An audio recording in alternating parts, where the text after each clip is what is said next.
Hello friends, मैं हूँ प्रीति और सिंप्लीफाइड पर्सनल फाइनेंस के इस सीरीज़ में आज मैंने टॉपिक लिया है कि वो कौन से फाइनेंशियल टर्म्स है जो बहुत ही बेसिक है और हमें पता होने चाहिए। ऐसे हमें लगता है कि ये बहुत ही एकदम फाइनेंस रिलेटेड जो लोग हैं उन्हीं को पता होना चाहिए, बट ऐसा नहीं है। अगर हमें ये टर्म्स पता हो तो हम अपना जो पर्सनल फाइनेंस का मैनेजमेंट रहता है तो वो अच्छे तरह से मैनेज कर सकते हैं। तो फर्स्ट है इन्फ्लेशन। इन्फ्लेशन मतलब कि मनी है उसकी value over a period of 5 to 10 years या फिर over a period of time वो कम होती जाएगी। इसका एग्जाम्पल मतलब चीज़ें महंगी होती जाती है। हम एग्जाम्पल के तौर पे पार्ले जी का बिस्किट ले लेते हैं। जो पहले 7-8 साल पहले पार्ले जी का जो 5 रुपीज़ का बॉक्स आता था उसमें बहुत सारे बिस्किट्स रहते थे और उसका वेट भी ज़्यादा था। पर अगर आज हम देखें तो वो बिस्किट्स की जो भी काउंट है बिस्किट का वो भी कम हो गया है और वेट भी कम हो गया है। 5 रुपए में जितने भी आते हैं वो, तो ये इन्फ्लेशन है, मतलब महंगाई हो गई। जो भी हमारे पास आज जो भी चीज़ है हम आज 10 रुपए से खरीद सकते हैं, उसकी value over a period of 5 to 10 years 12 रुपए हो जाएगी। ऐसे सेकंड है एसेट्स। एसेट्स मतलब ऐसी कोई भी आपकी फाइनेंशियल चीज जिसकी value over a period of time बढ़ेगी या फिर वो आपको इनकम देगी। इसमें हम एग्जांपल ले सकते हैं, लैंड हो गया, कोई फ्लैट हो गया। जो भी वैल्यू है कि वो over a period of time बढ़ेगी ही बढ़ेगी और हमें उससे इनकम आएगा ही आएगा। नेक्स्ट है लायबिलिटीज। लायबिलिटीज मतलब ऐसी कोई चीज जिसे हम पे करने के लिए लायबल है, मतलब हमारी इनकम उससे जाएगी, या फिर ऐसी कोई भी चीज जिसकी financial value over a period of time कम होती जाएगी। इसमें हम ले सकते हैं हमारे जो भी बिल्स रहते हैं, जो भी ऐसी कोई भी चीज, लोन्स होते हैं कि जो देने के लिए हम लायबल है और वो हमारा इनकम ले लेती है, so that is liability.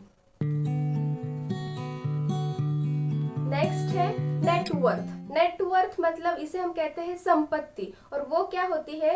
Assets minus liabilities. मतलब हम आपके जितने भी एसेट्स है उसमें से माइनस करके जितनी भी अपनी आपकी लायबिलिटीज है, तो जो भी रहेगा वो हमारी नेटवर्थ रहती है। तो नेटवर्थ बढ़ाने के लिए हमें एसेट्स ज्यादा करने चाहिए और लायबिलिटीज कम करने चाहिए।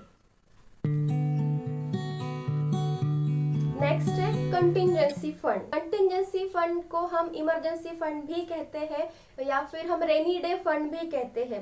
ये ऐसा फंड होता है कि इन एनी केस अगर आपका फाइनेंशियल इनकम बंद हो गया तो आपको 3 to 6 मंथ सर्वाइव करने के लिए जितना भी अमाउंट लगेगा तो वो उस फंड में जाता है। तो हमने बजटिंग में देखा कि at the end of the month हमें कितने पैसे लगते हैं, कितने एक्सपेंसेस होते हैं। तो इस हिसाब से 3 to 6 मंथ्स के लिए या फिर 9 मंथ्स के लिए कितने पैसे लगेंगे, तो वो जो भी फंड है वो हम सेविंग्स बैंक में भी रख सकते हैं, किसी एफडी में भी रख सकते हैं या फिर लिक्विड फंड में भी रख सकते हैं। जो भी ऐसा पैसा हो कि जिससे निकालना आसान हो, तो ये है कंटिंजेंसी फंड। नेक्स्ट है सैलरी स्लिप या फिर हमारा सैलरी स्ट्रक्चर। ऐसा मैंने जब भी करियर स्टार्ट किया तब भी बहुत बार देखा है कि हमें जब भी मिलती है, हमारी जॉब मिलती है, तो उसमें सैलरी स्ट्रक्चर डिफाइंड रहता है। बट हम क्या करते हैं, सिर्फ देखते हैं कि एनुअल पैकेज क्या है, जिस उसका जो भी स्ट्रक्चरिंग रहता है वो हम ज़्यादा देखते नहीं है। पर वो देखना ज़रूरी है और हमें पता होना चाहिए कि एक्चुअली क्या क्या है उसमें। हमारी बेसिक सैलरी उसमें कितनी है, उस पर हाउसिंग अलाउंस कितना है, डियरनेस अलाउंस कितना है, लीव ट्रांसपोर्ट अलाउंस कितना है, टेलीफोन रियम्बर्समेंट कितनी है, और भी अलग तरह की कुछ रियम्बर्समेंट है क्या, या फिर कोई स्पेशल अलाउंसेस है क्या। यह हमें क्यों पता होना चाहिए? क्योंकि ऐसे एम्प्लॉयर्स के रूल्स रहते हैं कि एक तो 12% ऑफ योर बेसिक सैलरी या फिर 1800। तो इट डिपेंड्स ऑन एम्प्लॉयर कि वो क्या अमाउंट लेता है, तो वो उतना अमाउंट आपके एम्प्लॉयर को आपके पीएफ अकाउंट में जमा कर आपके ईपीएफ अकाउंट में जमा करना कंपलसरी रहता है।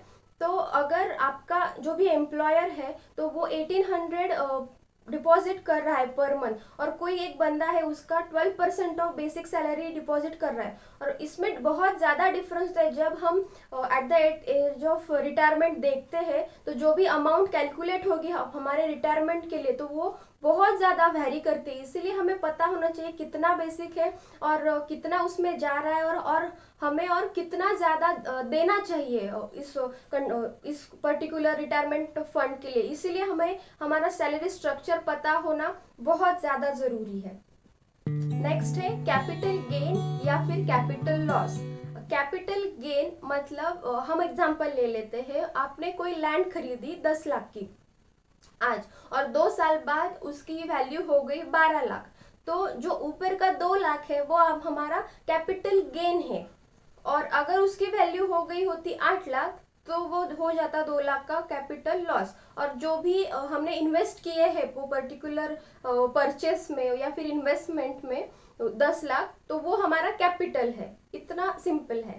नेक्स्ट है interest rates of our investments and loans. तो हमें से पता रहता है एक्चुअली, जब भी हम कोई किसी इन्वेस्टमेंट में एंटर करते हैं, जैसे कोई SIP हो गया, तो किसी पर्टिकुलर म्यूचुअल फंड में, तो हम देखते हैं कि एक्चुअली उसमें कितने रिटर्न्स है, पिछले 3 साल में 5 साल में कितने दिए हैं, और हम कर देते हैं। बट उसके बाद हम देखते नहीं कि हमने इन्वेस्ट करने के बाद वो फंड कैसे परफॉर्म कर रहा है, या फिर वो जो भी इन्वेस्टमेंट है FD या फिर NPS, तो उसके रेट्स अभी क्या है। तो ये हमें पीरियडिकली मतलब एवरी 3-4 मंथ्स या फिर एवरी 1-2 ईयर पता होना चाहिए कि एक्चुअली वो जो इन्वेस्टमेंट है वो कितना परफॉर्म कर रहा है, और अगर वो हमारे एक्सपेक्टेशन से परफॉर्म नहीं कर रहा है तो उसमें कंटिन्यू करना भी है या नहीं। तो ये हमें पीरियडिकली देखते रहना चाहिए। और interest rates of our home loan ऐसे होता है कि जब भी हम कोई होम लोन लेते हैं तब एक अलग रेट होता है, और over a period of time RBI उस बेस रेट को कम करती रहती है। तो फिर जो भी बैंक होगी आपकी, तो उसका भी होम लोन का इंटरेस्ट कम होते रहता है। तो हमें एक्सप्लिसिटली बताना पड़ता है बहुत सारी बैंक्स के लिए कि हम अब इतना इंटरेस्ट रेट चल रहा है तो मेरा भी इतना कर दो, तो वो ऑटोमेटिकली नहीं करती। तो इसीलिए हमें पता होना चाहिए कि क्या होम लोन का इंटरेस्ट है हमारी बैंक का फिलहाल, और हमारा होम लोन का क्या है। तो इससे बहुत ज्यादा फर्क पड़ता है जो भी हम इंटरेस्ट पे करते हैं, और जो भी हम EMI भरते हैं उसका बहुत सारा अमाउंट प्रिंसिपल में चला जाता है और जल्दी लोन क्लोज हो जाता है। नेक्स्ट है सिबिल स्कोर। सिबिल एक ऑर्गेनाइजेशन है, क्रेडिट स्कोर भी कहते हैं हम इसे, और सिबिल का लॉन्ग फॉर्म है credit information bureau India limited. तो ये क्या करती है कि जो भी हमारे पैन कार्ड से रिलेटेड जो भी हमारे फाइनेंशियल एक्टिविटीज है वो ट्रैक करती है, और इसके हिसाब से देख लेती है कि हमने जो भी क्रेडिट कार्ड्स लिए हैं तो उसका बिल टाइम टू टाइम पे किया है क्या, या फिर कोई लोन्स लिए हैं उसमें डिफॉल्ट तो नहीं है हम। तो जैसे जैसे वो हम जो भी एक्टिविटीज करते जाते हैं तो वो रिकॉर्ड होता रहता है, और उससे हमारा क्रेडिट स्कोर बनता है, जो सिबिल स्कोर होता है। और सिबिल स्कोर एक 3 डिजिट नंबर रहता है, 300 to 900 के बीच में। जितना ज्यादा सिबिल स्कोर उतना आपका क्रेडिट रैंक अच्छा रहता है, और नेक्स्ट टाइम हमें लोन लेने की पॉसिबिलिटी बढ़ जाती है, प्रोबेबिलिटी बढ़ जाती है। तो it's a good thing to have greater CIBIL score. I hope आपको बहुत सारे इंसाइट्स मिले होंगे इस वीडियो से कि क्या टर्म्स होते हैं, क्या हमें पता रहना चाहिए। नेटवर्थ इंक्रीज करने के लिए हमें एसेट्स बढ़ाने चाहिए, लायबिलिटीज कम करनी चाहिए, अच्छा सिबिल स्कोर रखना चाहिए, हमें इंटरेस्ट रेट्स पता होना चाहिए, हमें हमारा सैलरी स्ट्रक्चर पता होना चाहिए कि at the end of the retirement age जो भी होगा तो उस वक्त कितना फंड रहेगा, जो भी हमारे EPF में जमा हुआ है उसकी वैल्यू क्या रहेगी, और एसेट्स पता होना चाहिए, लायबिलिटीज पता होना चाहिए, और हमारे जो भी इन्वेस्टमेंट के रिटर्न्स है तो वो इन्फ्लेशन से ज्यादा होने चाहिए, तो ही हम एक पर्टिकुलर लेवल पे कह सकते हैं कि इन्वेस्टमेंट में अच्छा फायदा हुआ है हमें। So thanks for watching, please do like, share and subscribe. Bye bye.